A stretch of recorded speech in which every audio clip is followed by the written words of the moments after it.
resisting pain. Resisting the desire to feel pain.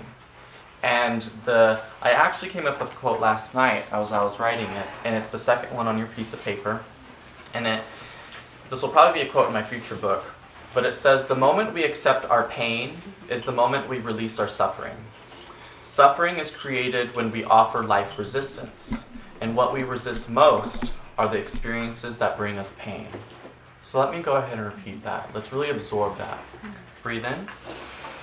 The moment we accept our pain is the moment we release our suffering. Suffering is created when we offer life resistance. And what we resist most are the experiences that bring us pain. And I'm not going to lie, part of the reason why I haven't been line dancing these past few months is because of a past relationship. And I guess on a subconscious level, I really wasn't ready to face him, and he was in that environment a lot. And so I was using all these other excuses to say, oh, it's for business, and I'm just too busy, it's a long drive, and just saying all these things. But Thursday day, I actually had this intuitive hit, and then it's like, Alaric, it's time to be vulnerable. And granted, we have, doubled, tripled our business in these past few months. So it is amazing that I did refocus the energy in a very beautiful way. But at the same time, there was a little bit of numbing, there was a little bit of escaping, and maybe there was a little depression that I was facing. And so it was fascinating because I went into that experience not knowing if a special someone was going to be there or not.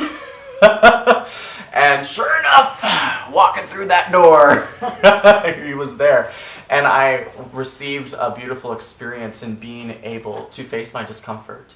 And this was probably a really important time in my life to realize that even though I'm a master, even though I've been doing this work for a decade, I still feel anger, I still feel pain, and I still feel sadness. And I think it's important for me to share this with all of you because I know a lot of my students and some of my clients, they sometimes feel like they should be rising above their emotions, and that when they cry in front of me or when they express themselves, they're just like, I know I shouldn't be crying right now. I shouldn't. I'm like, there's no shoulds. Even I feel this emotion, and so me opening up, I want to make it a safer space for all of you and everyone listening at home through a podcast, whoever meets with us, or that goes into any session work or any sacred space, that actually part of the healing process is fully being vulnerable with your emotional state and not resisting it. And so in that moment, I gave him a hug, and then I released him for the rest of the night. Just didn't make eye contact. I just focused on myself because I was there for myself, for my own joy. And I was able to have the most beautiful experience. Didn't forget my steps, because in line dance, if you're thinking about something else, you're going to forget your steps.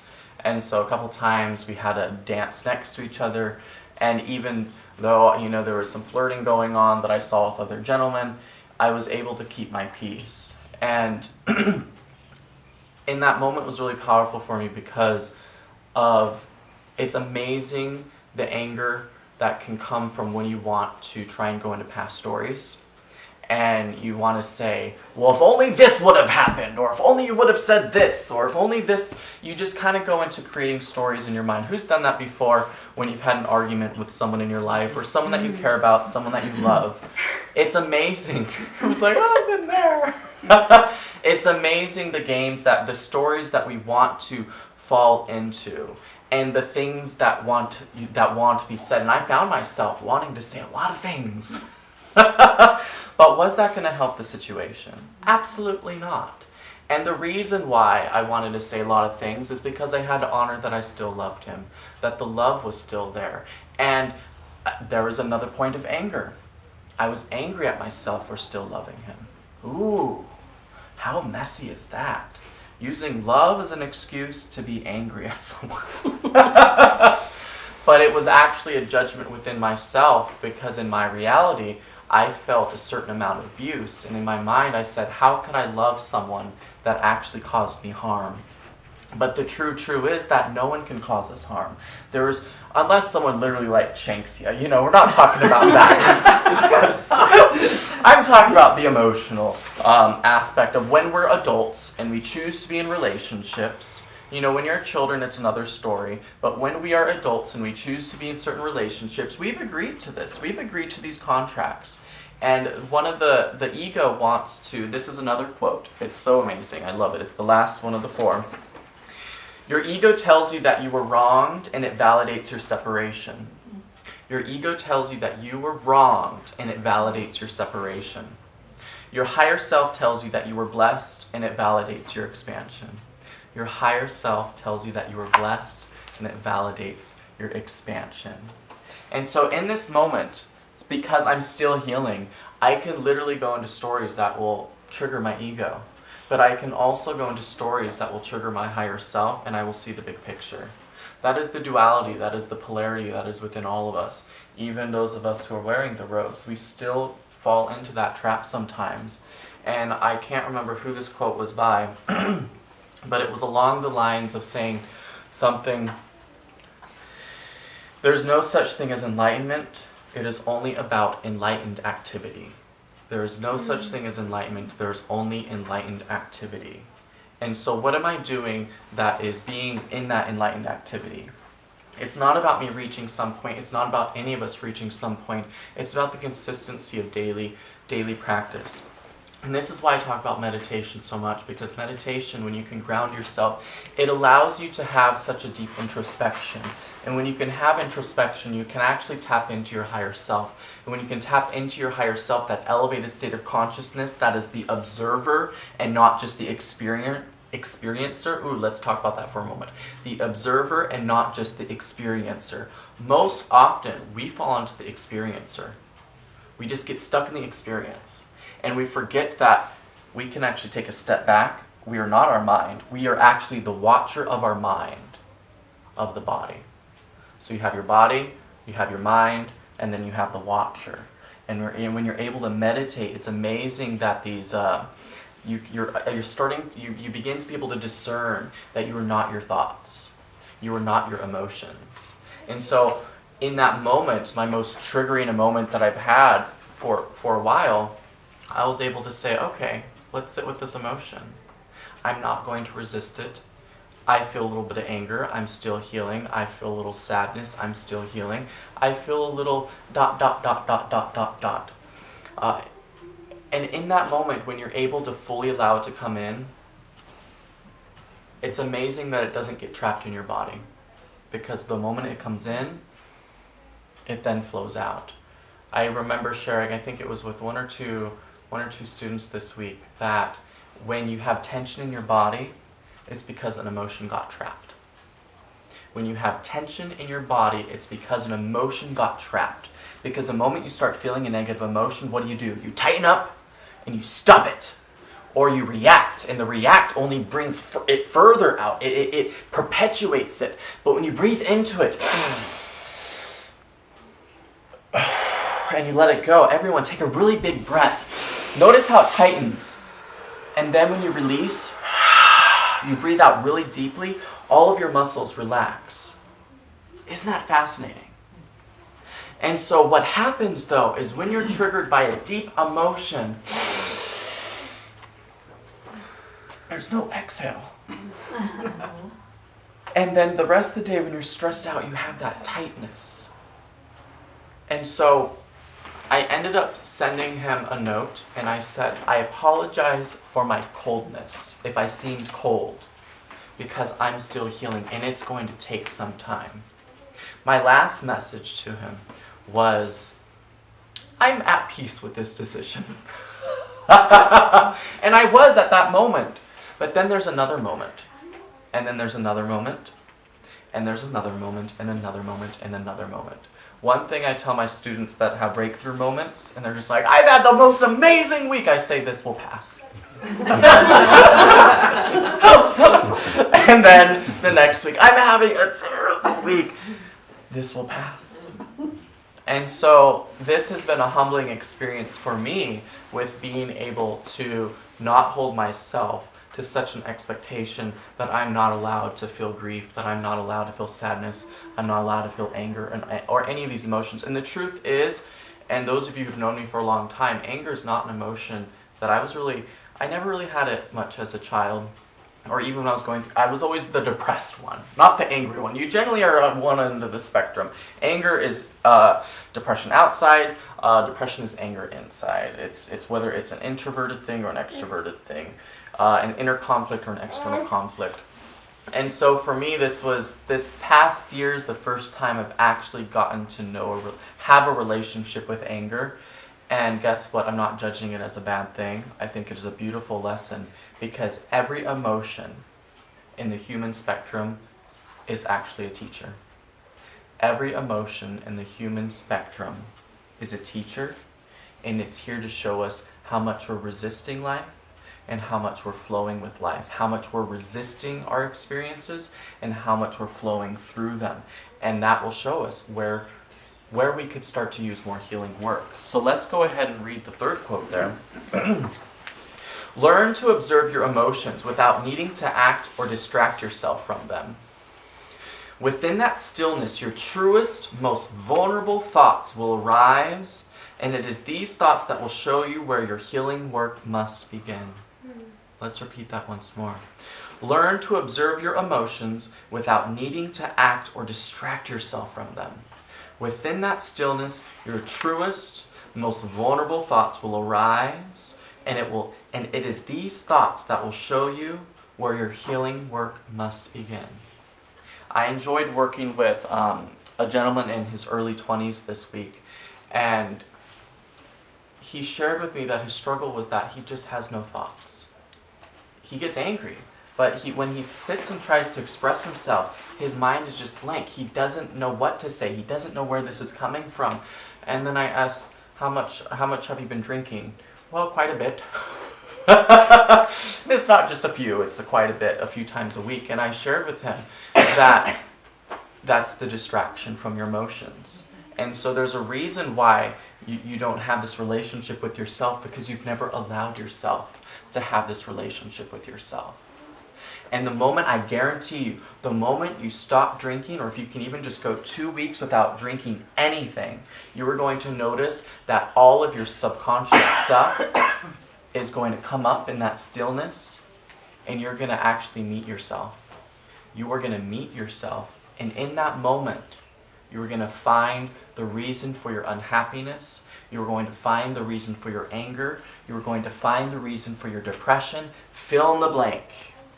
And in that moment, you just begun your healing process. And you're able to finally release it if you continue down that road. But humans, we believe pain is a bad thing. And we're taught. No one has ever taught us growing up, lean into the pain, you know? And if I ever have kids, I'm just going to say, how joyous. How wonderful! What a beautiful emotion. Look at you, Pikachu. You know, it's going to be quite a lesson day. And what will that do, though? It will teach a child to not run when they get older.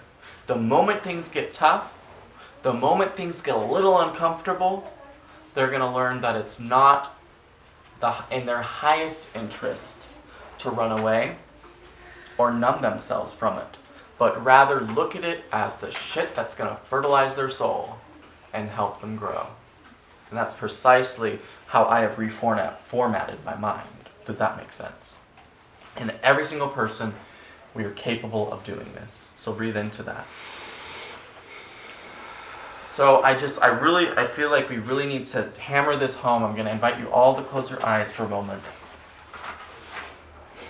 And repeat after me, if you're willing. Pain is not a bad thing. Pain is not a bad thing. Pain is not wrong. Pain is not wrong. It is not bad. It is not bad. It is not sinful. It is not sinful. It is not evil. It is not evil. It's not something to necessarily escape. It is not something to necessarily escape. Pain is my teacher. Pain is my teacher. It is neither right nor wrong. It is neither right nor wrong. It is neither left nor right. It is neither left nor right. It just is. It just is. It is a guiding post. It is a guiding post, A guiding light a guiding light to show me to show me where my healing work Where my my healing work can begin. can begin. Thank you, pain, Thank you, pain, for showing me for showing showing me me where I can grow more. where where I I can grow more. Thank you, pain, Thank you, pain, for showing me for showing me my authentic, my authentic, most vulnerable most vulnerable self self that is seeking love. that is seeking love. Breathe into that. That's all pain is.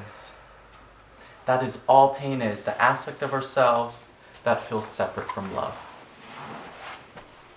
In that moment, I was feeling pain because I was having some stories in my mind that believed that there was a separation of love. Isn't that interesting? And so I guarantee you, anytime in your life that you feel emotional pain, it is because there is a disconnection of love and you are putting stock in a story in your mind that you're thinking that is not true. That is not true. Yes, maybe you have been abandoned. Yes, maybe there has been things that have gone on. Yes, maybe you're currently alone in your life. Yes, maybe you had a very big fight with a loved one. Yes, maybe you didn't have the most loving relationship with the parents that you could have wanted. Yes, ... continue, etc., etc., etc. You could just keep going down that path all day long and you could just keep beating that drum. But I tell you what, you're never going to find peace with that story. Who's tried and failed immensely over and over again? Because it doesn't work that way. Because you're an ego. The ego's job is to separate and keep yourself safe. I'm getting a channeling right now. This is what ego's purpose is. The ego's purpose is to separate ourselves from other people until we can learn to tap into our higher selves. Because sometimes the burden might be a little too great to take full responsibility for our emotional state. And so we need to place blame. We need the ego to help separate and remove us from that experience. But once we have that self-awareness enough to tap in and take full responsibility and say, I am the master of my life, I'm the creator of my reality, the ego no longer needs to function as much. Because I tell you what, there's a lot of people who have suffered immensely on this planet, and if you tell them, you just go up to them, open, knock, knock, knock, hello, have you heard the good word of living peace? You are the master of your reality. You have created every painful experience in your life, and you're a soul that came into this experience just to suffer so that you can learn. That will put some people over the edge. A little much. We don't want to lead with that. But the more that we learn, and the more that we learn, and the more that we learn, and we realize, I have had a hand in the creation of my reality. I have had a hand in the creation, bless you, of all of the negative experiences I've had. And even as a child, I now see that maybe I did choose my parents coming into this life, coming into this as a soul, coming into this physical reality, because I notice now that the more contrast, the more resistance I've had as a child, it actually was like this rubber band, and then it shot me further into conscious expansion. Because it's funny how it's always the most painful and the most hurtful and the most experiences I've had in my life that actually wakes me up. It's the earthquake that shatters me and wakes me up, cracks my heart open to love more. And so maybe there is something to this message. Maybe there is something. But if I think it's a little bit too much to handle all at first, so I'm going to need to ease into it. Does that make sense? So that's where the ego comes into play. The ego, when you can't handle all that emotion and take responsibility for it all at once, the ego gives you a break for a moment. But you don't want to stay in ego. You don't want to stay in blame. You don't want to stay in the victim mentality, because eventually that does eat away at your soul. And I think many of us in this room who have felt like the victim before, we notice that it does cause depression. It does cause a lot of anger, because as long as there's a wrongdoer, there's always going to be some anger there. And that's what I try and share with people, is that if you want to remove all anger from your life, remove the concept of anyone as being wrong. If you want to release all anger from your life, remove the concept of any wrongdoing. Does that make sense? That's a big pill to swallow. But I promise you, that is the path to peace. It's not condoning anyone's behavior, but it's just kind of honoring that everyone's doing the best they can with what they know. And I guarantee you, every single person on this planet, even the people, the characters that you see on the news and all this fun stuff that's going on, at the end of the day, everyone is trying to get back to love. Everyone is trying to get back to love. And the truth is, everyone is trying to escape pain. And it is through the escaping of pain that we sometimes cause more pain. Who's noticed that in your life before? The more you've tried to numb yourself or escape from pain, you actually kind of mess things up even more. Versus if you just sat still and stopped doing stuff and just stayed in your house for a little bit, you wouldn't be creating all this stuff. Does that make sense? So breathe in peace and exhale love. And I want to end on this one quote, which is from Living Peace. Ella found it the other day, because we're posting all my quotes online now. Living in the present moment is the reoccurring baptism of the soul, forever purifying every new day with a new you. Let's repeat that. Read that in. Living in the present moment is the reoccurring baptism of the soul, forever purifying every new day with a new you. Every new day, fresh start. Every new day, fresh beginning. Every new day, fresh emotion to invoke. The past does not exist, and we do not need to live there any longer. So breathe into that. Thank you.